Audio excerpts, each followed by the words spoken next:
good morning, and it's time for Politically Speaking with your host, Larry Novak. Heard every Saturday morning at 11:05. Join in by calling 508-822-1106. It's time for Larry Novak and Politically Speaking.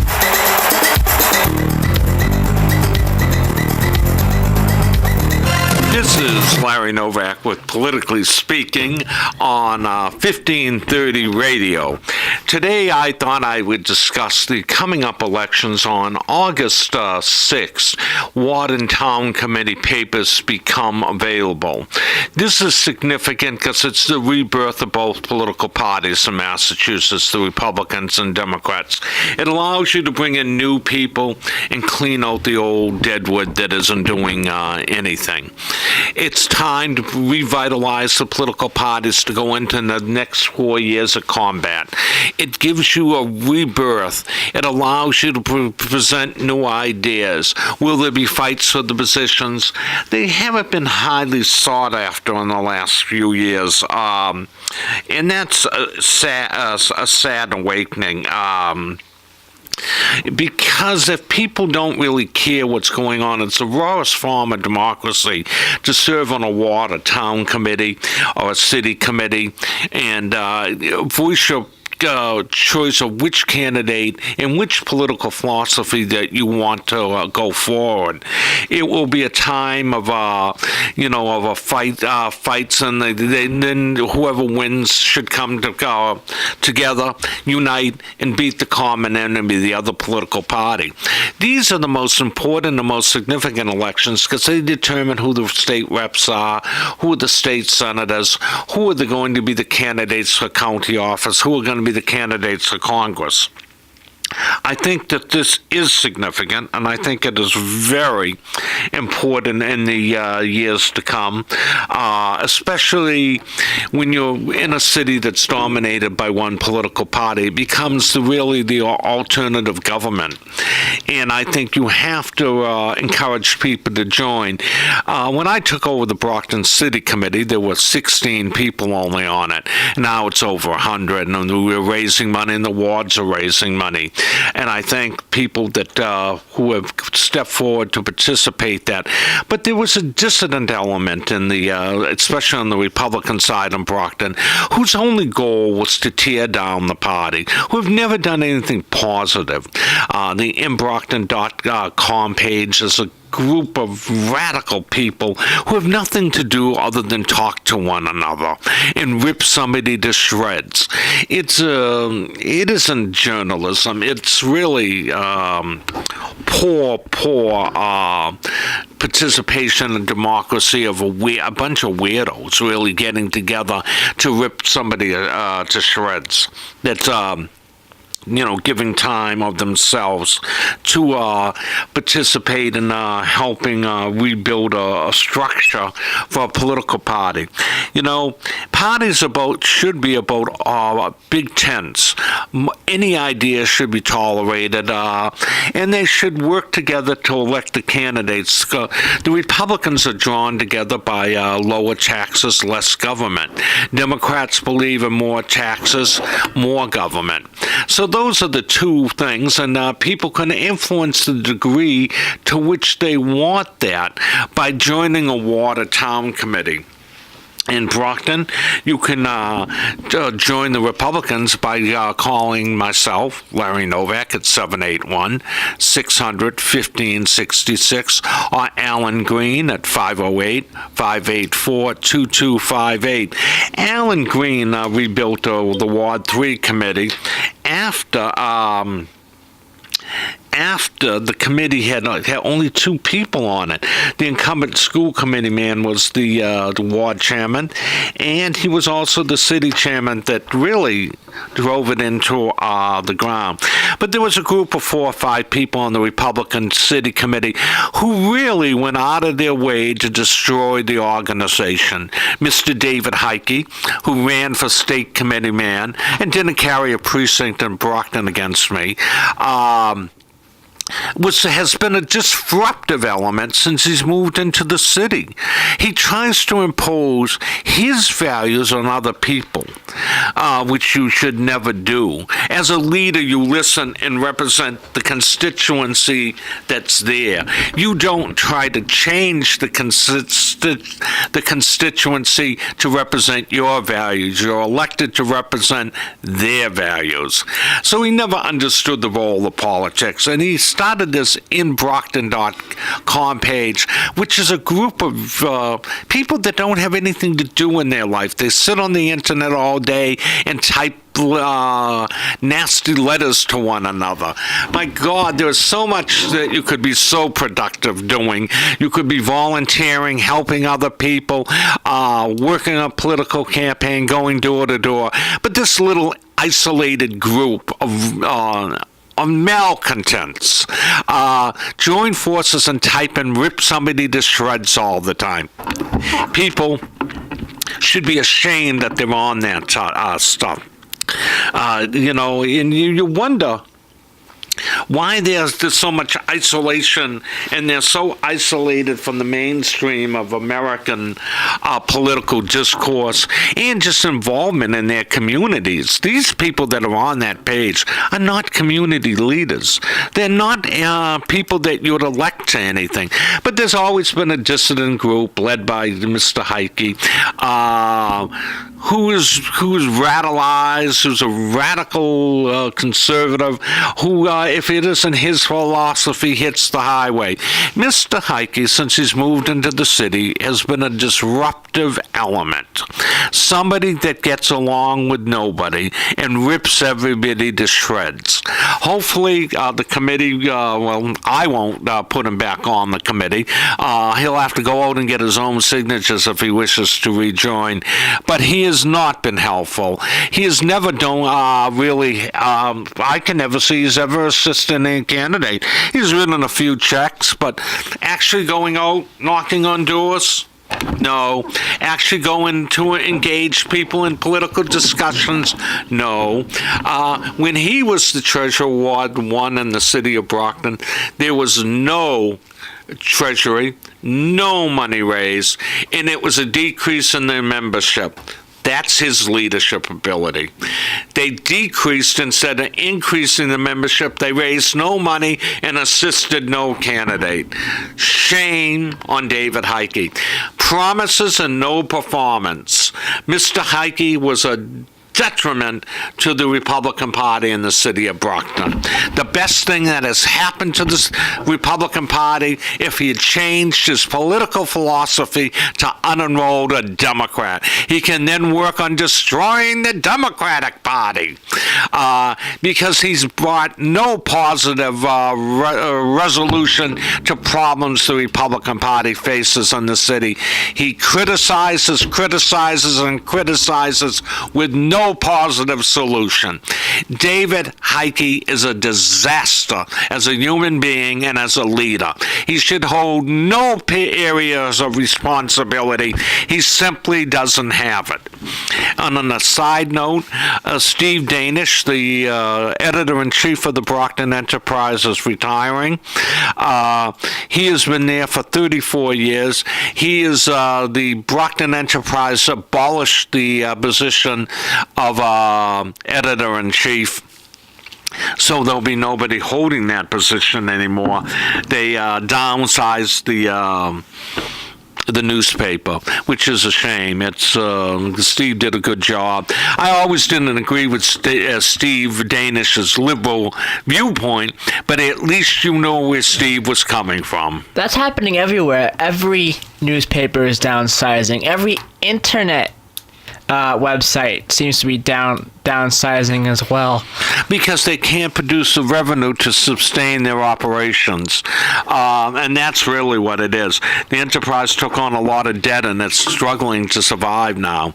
It isn't the paper that Myron Fuller owned and ran, which was substantial.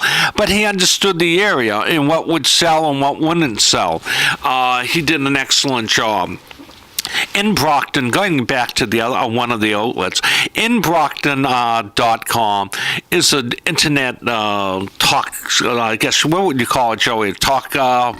They talk to one another on the internet there. I don't know what you would really define it. It's got 390 members, and it's had 390 members for years. Is it on Facebook?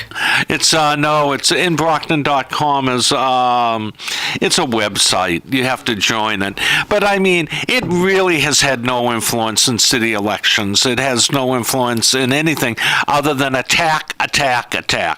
A vicious man runs the program. Somebody that shouldn't be in a leadership position, somebody that you want to avoid at all costs. He has never a good word to say about people that donate hours and hours of their time, because you have to be his political philosophy. What's the website's name? Is it Brockton.com? No, inbrockton.com. Inbrockton.com. I think it has 350 people. That's what it says when you bring it up. It's had 350 people for 20 years.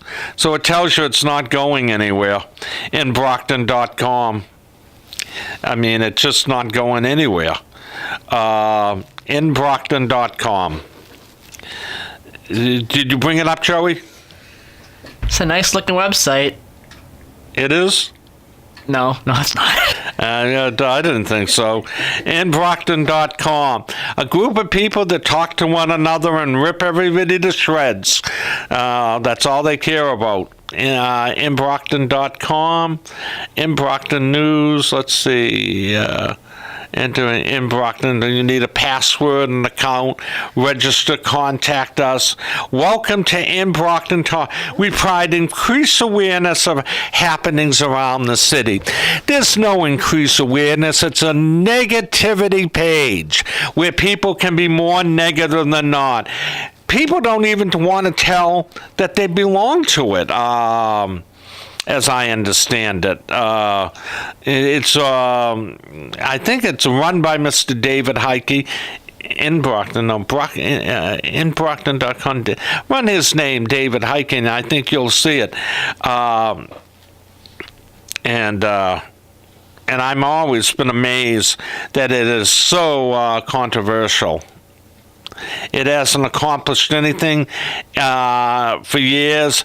It has not had an impact on a city election. It really, and then they sit there and they give his opinion on who should be elected. Most people are never elected that he endorses. He calls himself Brockton Dave, and he rips people who have served the party for years. He finds fault with them because he is simply unelected. He couldn't be elected to anything, and when he was put in charge, he didn't do anything. It's, I guess he gets off by talking about people's shortcomings, but doesn't do anything to be positive. Brockton Dave, beware of Brockton Dave. He's somebody that you do not want to associate with. Someone whose whole intent is to destroy anything that comes in his, anything that he comes involved with. InBrockton.com. He supported Jeff Deal for the state senate, and Jeff Deal got the lowest total in the city's history, 18% in a special election. But there, David Heike would attack the incumbent senator daily. What did it influence? It turned everybody off. He got 18% of the vote. When he was elected as treasurer of the ward committee, he never even opened up a bank account. He never raised 5 cents to assist a Republican candidate. A talker, not a doer. That's Mr. Heike, a disruptive element in the city of Brockton. Hopefully we will retire him and he will never see him again. He is not somebody that has been helpful at all. Hopefully, we'll see what is going on and what is happening. Should you have any questions, give me a call at 508-822-1106. This is Larry Novak with Politically Speaking. We will be taking a short break.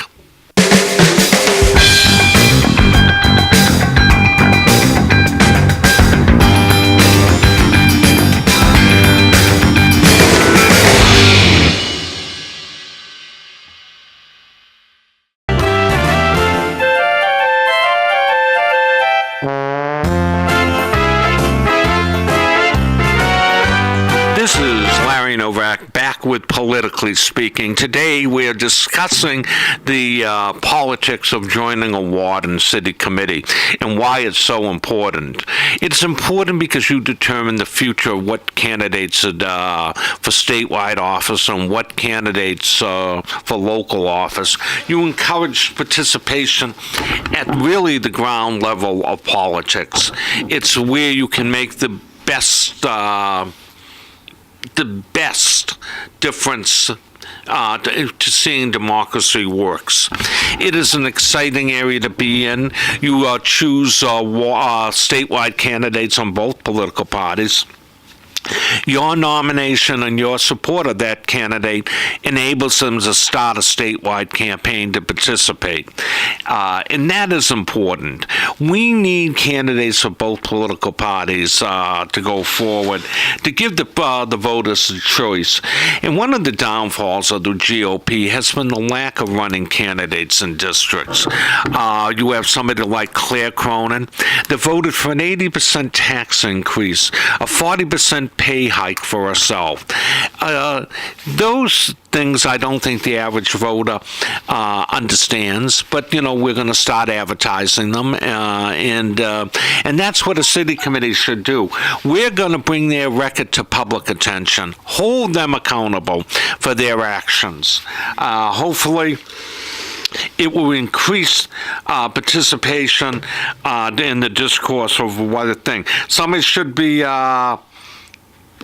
proud of their record, and if they're proud of their record, they'll defend their record.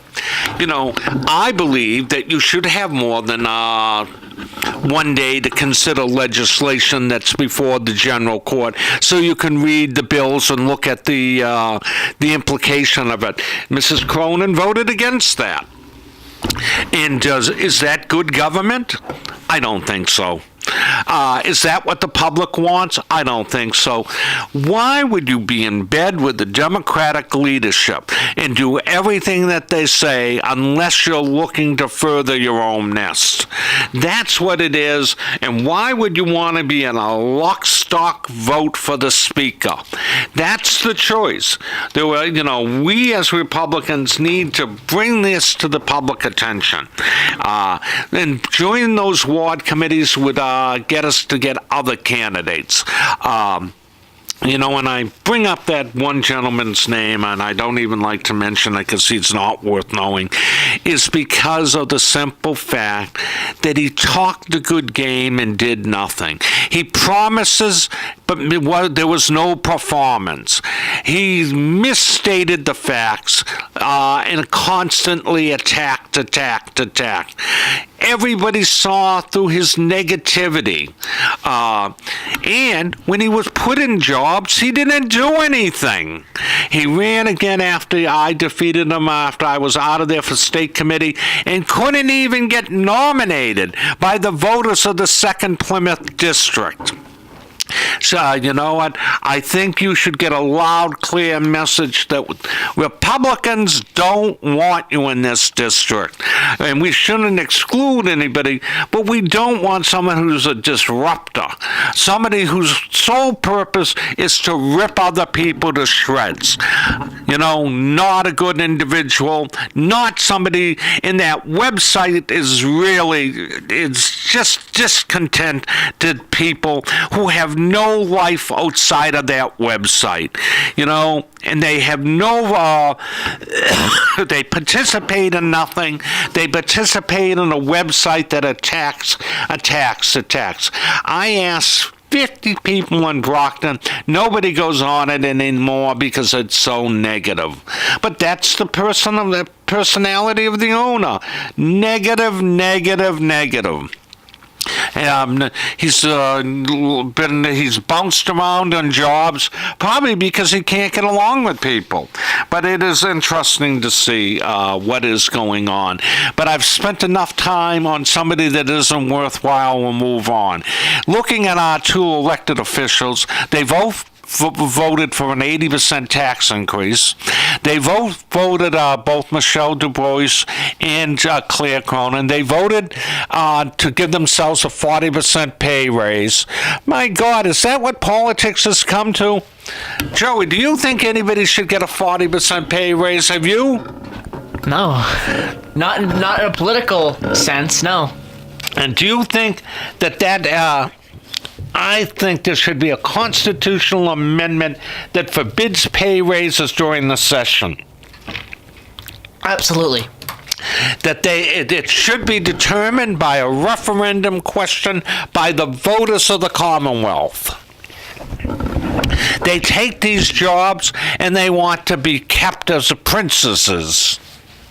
Anybody that wants to run against Michelle Du Bois, give us a call at 781-600-1566 or call Alan Green at 508-584-2258. That's again, you can reach Alan Green at 508-584-2258. We are looking for two candidates to run against two incumbents that don't vote with the mainstream. Let's retire both of them. Michelle Du Bois and Claire Cronin. It's time to tell it like it is, Joey. And it's time to tell it what it is. Now, I have a question. We're going to be doing a survey rating banks. And do you think, Joey, that any bank does anything for anybody anymore? Santander's pretty nice. I mean, Who do you bank with? I bank with Santander. Do you like them? Yeah, they're nice. That's the bank that closed the Queen's account. Really? In England. Really? That's what I heard. I read it on the internet. Not a bank that receives high consumer ratings. The federal government is constantly investigating them for abuse. They settled huge cases recently against them on their car loans, and they were ripping off the consumer.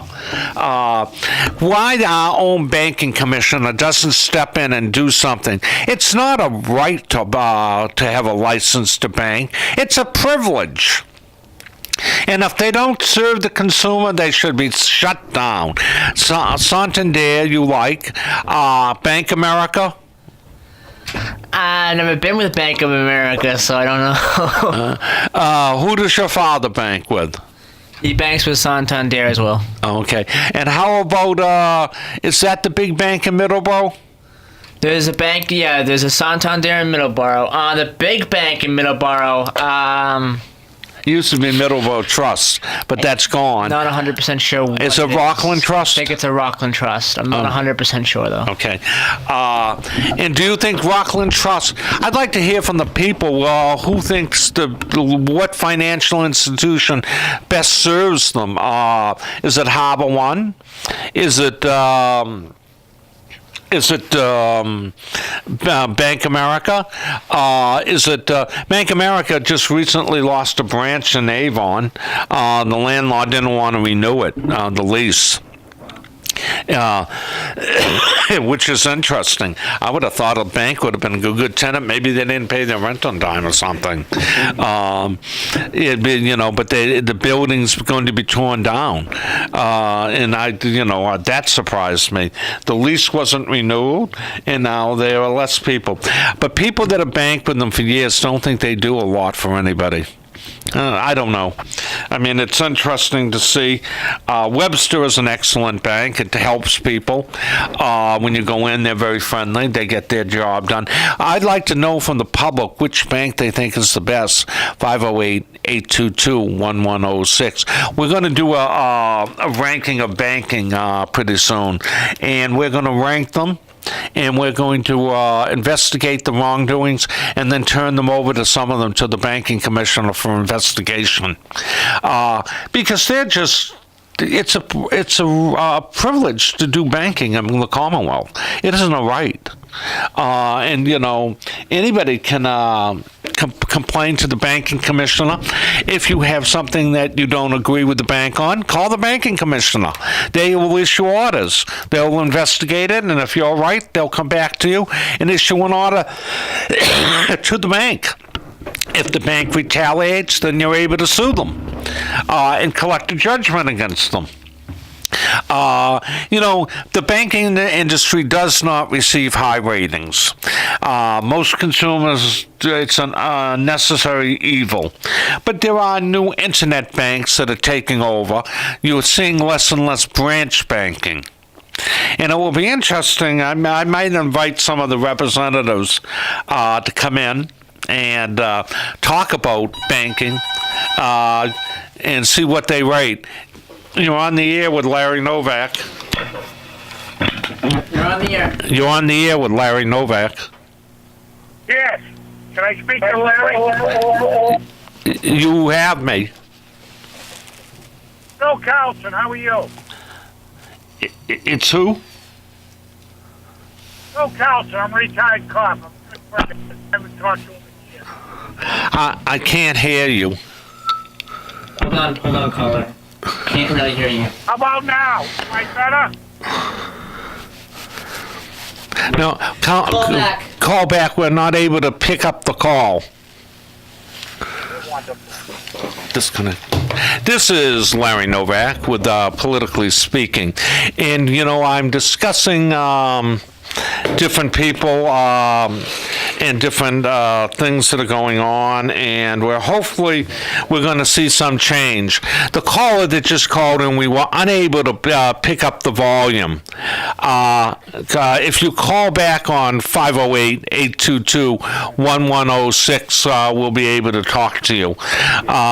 This is Larry Novak with Politically Speaking. Today we're discussing elected officials. There are some elections going on. Chicago comes up, the mayor's race in Chicago, and it looks like Mr. Daley is going to win. He's number 2. You're on the air with Larry Novak. Hello? Hello, can you hear me? You hear him now? No. Hello? I'm sorry. Can't hear him. Huh? None of these phones working, Joey? I don't know. What's going on? Oh, this is Larry Novak with Politically Speaking. Turn it down, Joey. Yeah. And we're on the air. You can reach us at 508-822-1106. We might be having difficulty with the phones right at the moment. We don't seem to be able to pick up the calls. But, hopefully, if there is anybody that's interested in running against Michelle Du Bois or Claire Cronin, to give us a call at 508-822-1106. We're trying to get candidates so that there's a full slate of them to challenge these views. If you want a representative that votes for 40% pay increase, vote for Claire Cronin. If you want somebody that wants to increase the taxes by 80%, vote for Claire Cronin. Those are the issues that she stands for. Those are not the issues that I think the people in the district would vote for. If you want somebody that spends campaign money on herself, vote for Claire Cronin. Those are the major issues with Claire. And you know what? I can't name one thing that Claire Cronin has done. Claire Cronin is the state rep. I live in that district. I've never got a newsletter. I never got any communication from her. I've never got anything from Claire Cronin. and I'm one of her constituents. I want to know if she goes to the goes to the meetings at the State House. She doesn't communicate with the constituents that elect her. Maybe that's a deliberate strategy to keep low so you just win re-election. I don't know. But I mean, have anybody called Claire Cronin that doesn't get returned phone calls? Let us know at 508-822-1106. Claire Cronin is the state representative for Easton and Brockton, parts of Brockton. Should be, I don't know anybody that can tell me one piece of legislation Claire Cronin's passed or done. Joey, do you know anything Claire Cronin's done? I don't even really know who she is, to be honest. You don't know? Speak up, Joey. I don't really know who she is other than, what I heard on this program and what I've heard from her talking on when she's at the I don't think she's ever been on in the radio station. No. I don't think she participates like that. She's Princess Cronin. She doesn't agree to that. Let me hear if you've ever called her office and she hasn't responded, or let me hear what your opinion on Princess Cronin is. Give us a call at 508-822-1106. We've had a couple of calls that we couldn't hear this morning, so I mean, the radio, maybe the lines then might not be functioning. I don't know. This is Larry Novak with Politically Speaking. We are the South Shore's Republican voice. We tried to give a balance to politics in the area that's Democratic by giving an alternative message to the public. And we are trying to help people overcome different things. It might be our system today, and I don't know it. The producer Joey is not aware of what's going on. I'm not sure what's going on. Okay. It might be the caller. It might be the caller. Cell phone, on speakerphone or something. Oh, this is.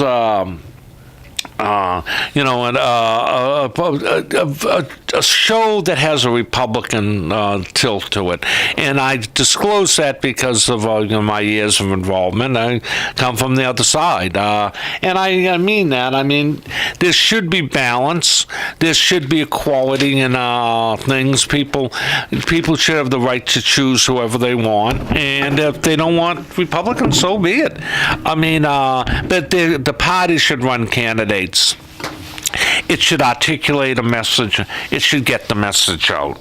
I hopefully we'll see as time goes on, more people involvement, more healthy discussion on issues, and it is my belief that people who participate in the rawest form of politics, joining a ward, or city, or town committee, I salute you for those efforts. They are work positions with not a lot of things that go into them. You determine, but you have a major role. What type of candidates do you want? Do you want a Baker Republican or a Trump Republican?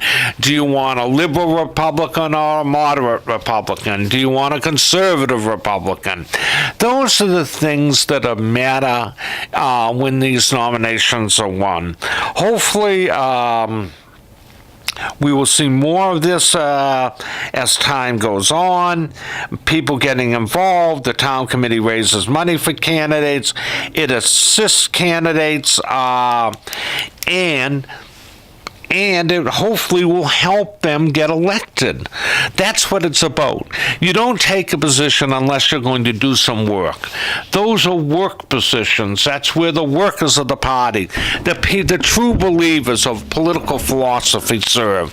They believe in that. Then sometimes they go on and they run for city council, school committee, board of selectmen, planning board, state rep, state senator, and hopefully up the ladder if they're so lucky to win those elections.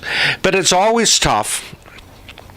when one party is so dominant in those things in that area. And we've seen more and more of that domination in the last few years. We've seen about, in Massachusetts, it's dominated by the Democrats. And most of New England now is too. Connecticut, Vermont, Maine was, for a while, the Republicans controlled both the House and Senate in the last cycle. Now it's controlled by the Democrats, but it's competitive up in Maine. New Hampshire swings back and forth. And you have, which is shocking, a complete Democratic delegation in Massachusetts, New Hampshire, Vermont, and Connecticut. And that's not good. Connecticut seems to be turning around a little bit in some aspects, though. Yeah. Some of the races in 2018 were close. Well, the Republicans had captured the state senate in Connecticut. They was even. They were 18. I don't know if there was 2020, and they swapped leadership position. But that brought good government. It brought them to analyze the budget shortcomings, new solutions to the budget. You cannot continue to tax. The well is running dry. People don't have the liquid resources to pay all these tax bills. And when you ask them how they're going to be paid, they don't answer. We'll be taking a short break. This is Larry Novak with Politically Speaking.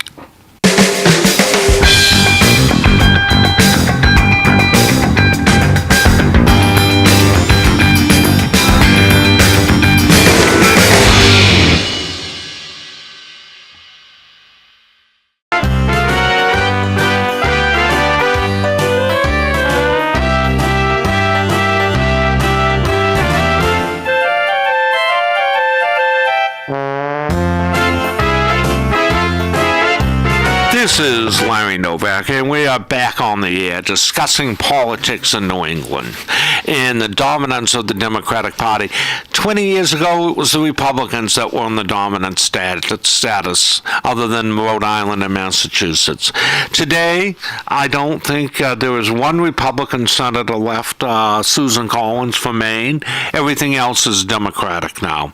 2 senators from New Hampshire are Democrats, the 2 from Vermont Democrats, the 2 from Massachusetts Democrat, 2 from Rhode Island Democrat, and 2 from just 1 left in Maine and an independent. No Democrat in Maine is in the Senate at the present time. But Angus King caucuses with the Democrats. He runs as an unenrolled voter. Yeah, he's an independent. Right. There is no Republican in Congress from New England. Which is not healthy. Susan Collins, I consider her kind of an anti-Trump Republican. I think her stances on things, kind of indicate that. It is very interesting to see. She has to get elected in a state that is moderate, and she can't be for one she has to be down the middle, or I don't think she'd get elected. Do you think that Susan Collins has not done a good job? I wouldn't say that. I just think her stance on Trump may be getting in the way of things. You mean her dislike of Trump? Dislike of Trump, yeah. Well, I think that she reflects the values of the state she represents. I don't think that Maine is pro-Trump. Yeah. I don't think Trump will not do well in the New England area when he runs for re-election. Yeah, I think a lot of people, a lot of the states are switching. Maine seems to be switching to Democrat. New Hampshire seems to be switching to Democrat.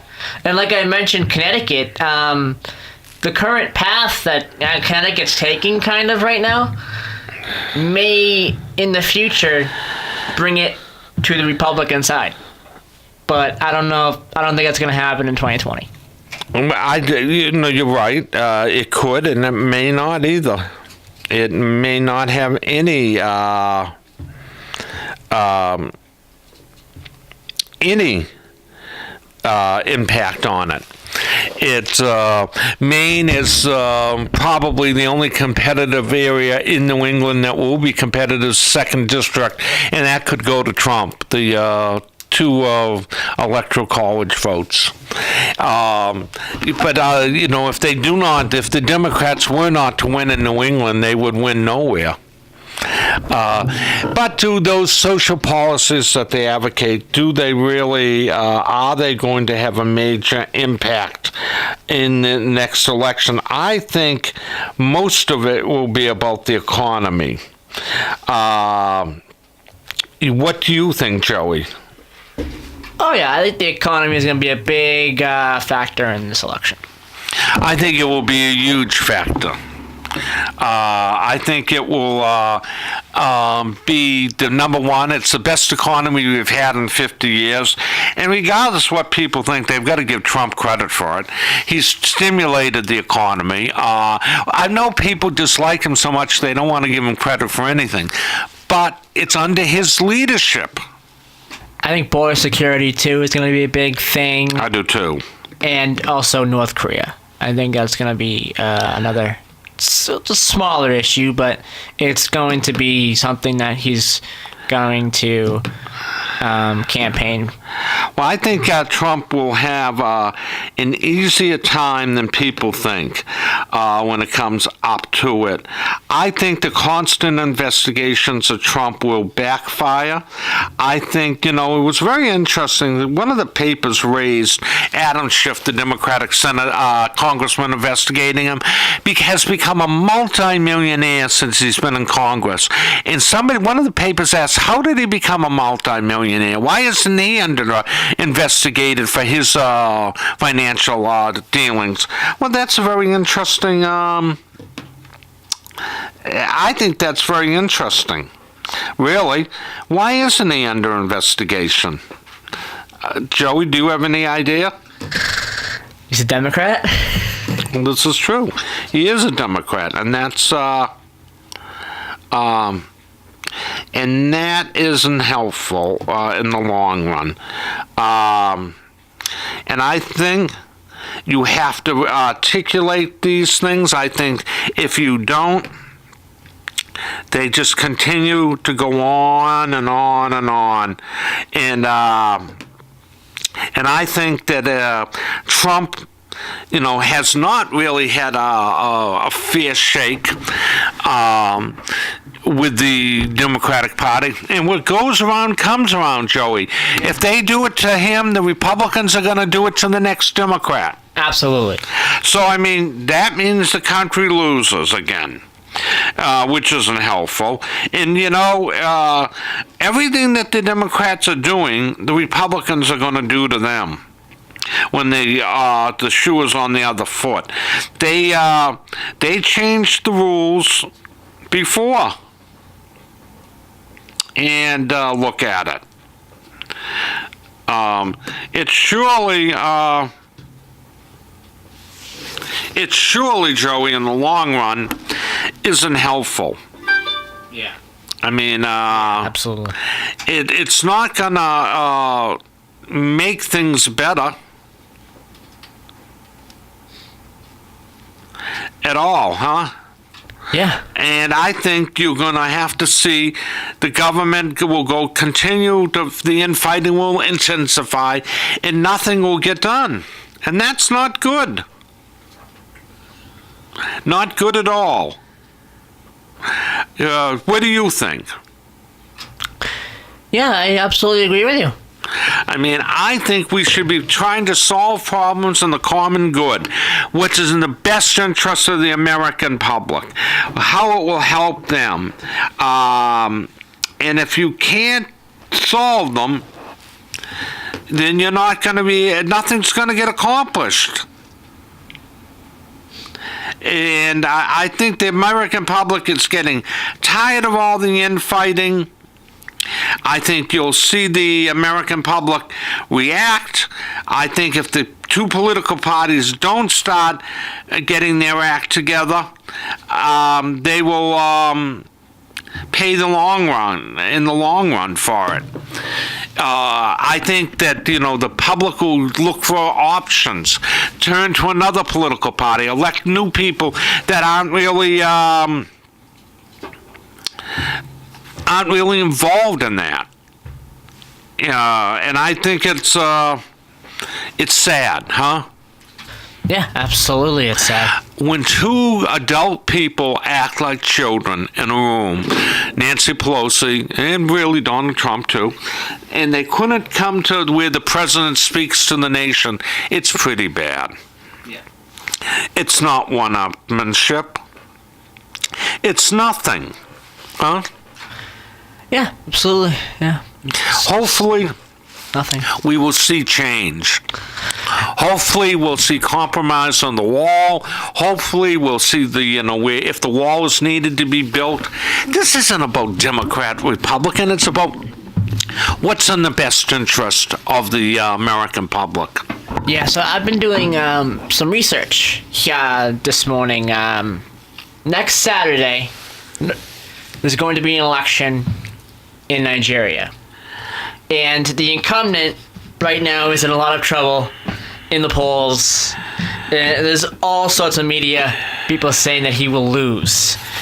Not 100% I'm not 100% sure what the poll numbers are, but a lot of the media is saying that the incumbent president is going to lose. We're going to have another president be elected 1 week from today, but we will see what happens over there in Nigeria.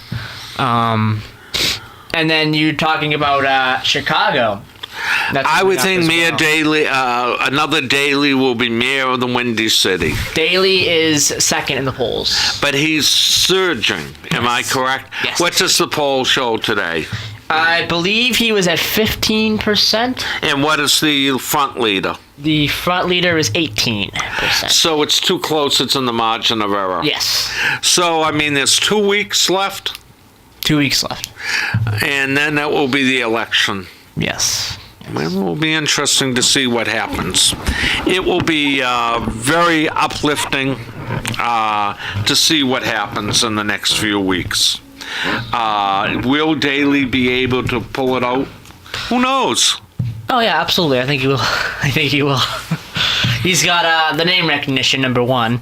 Number two, he's got Al Gore supporting him, and then he's got the Chicago Cubs owner, I believe the owner or the general manager, supporting him as well. So he's got a lot of people, a lot of big-time people supporting him. So I think he'll pull it out. Well, the Dailies have run Chicago and ran well. The crime violence now in Chicago is overwhelming. There was so much crime that people were afraid to walk at night in the streets. Yeah. They have to turn it around. Eventually the feds are going to have to intercede. Chicago is going the way Detroit went, down the hill. Yeah. And nothing left in Detroit. People all moved out. They were afraid. So it's never a good thing. Next week, I'm going to try to get some political consultants on to talk about polling and the future of both political parties and where they're going to go. So I just want to mention a little bit of a today in history, because I did it last week. Today I found, today, on February 9th, 1775, the English Parliament declares Massachusetts to be in a state of rebellion. In April, Massachusetts Governor, I didn't get his first name, but his last name is Gage, is ordered to... Nicholas Gage, okay. Ordered to enforce the coercive acts and suppress open rebellion among the colonists by all necessary force. which means shoot them. Yeah. Which started our great nation. Yes. And it is interesting to see now how weak Britain has become. It's a third, now it's really a third-rate power. Yeah. It has declined rapidly. The empire is gone. They've lost all their holdings. It's an island nation now. I also want to mention on Monday, we lost John Ortho Marsh Jr., who was the 14th United States Secretary to the Army. He was under President Ronald Reagan and George H.W. Bush. Long time, well, not long time Republican, but he was a Republican since the 80s and up until his death. Well, that's good. I'm glad to see he saw the light. This is Larry Novak with Politically Speaking, and I've enjoyed the hour. I'm sorry that our phones weren't working. Today, we were not able to get any of the callers to call in. Something was malfunctioning. And next week, I look forward to seeing you from 11 to 12. This is Larry Novak with Politically Speaking, the Republican voice of the South Shore.